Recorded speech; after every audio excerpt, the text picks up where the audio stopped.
భారీ పహల్వాన్ లాగా ఎన్టీఆర్ రాబోతున్నారట. జూనియర్ ఎన్టీఆర్ ప్రస్తుతం 'దేవర' సినిమా చేస్తున్నటువంటి సంగతి తెలిసిందే.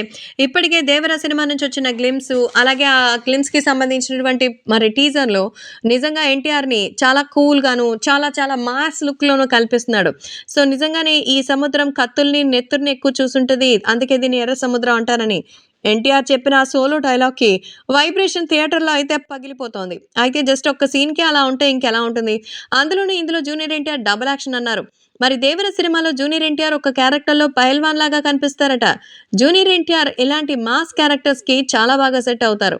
కాబట్టి ఇప్పుడు జూనియర్ ఎన్టీఆర్‌ని ఈ వీళ్ళ మీదకి తరలించారా అనేది చూడాలి. ప్రస్తుతం సోషల్ మీడియాలో సైతం జూనియర్ ఎన్టీఆర్ మరి సెకండ్ క్యారెక్టర్ గురించి అందరూ ఆరా తీస్తున్నారు. ఎలా ఉండబోతారు? ఒకరైతే ఒకరికి నాయకుడిలాగా అయితే కనిపిస్తున్నారు మనకు చూపించినంత వరకు. మరొకడు ఒక భారీ పహల్వాన్‌లా ఉంటారని మరి అందరికీ రక్ష వాడేనంటూ సో, మరి క్యారెక్టర్ రివీల్ చేసేటువంటి ఒక మరో పాత్రగా కనిపిస్తోంది. కాబట్టి మరి జూనియర్ ఎన్టీఆర్ మరి కండలు పెంచుతూ ఇప్పటికే జిమ్‌లో తెగ కసరత్తులు చేస్తున్నారట.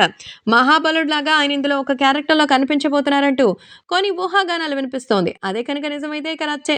నందమూరి జూనియర్ ఎన్టీఆర్‌ని ఒక డిఫరెంట్ క్యారెక్టర్‌లో చూసిన ఫీల్ అయితే కలుగుతుంది. మరి ఎన్టీఆర్ ఎలాంటి మెరుపులతో మెరిపిస్తారు? ఎలా వస్తారనేది చూడాలంటే మనం కాస్త వెయిట్ చేయాల్సిందే. ప్రస్తుతం ఎన్టీఆర్ 'దేవర' సినిమాకి సంబంధించిన షూట్ అయితే మరి విలన్ లేకుండానే ఎన్టీఆర్ మీద కొన్ని షూట్స్ చేస్తున్నారట.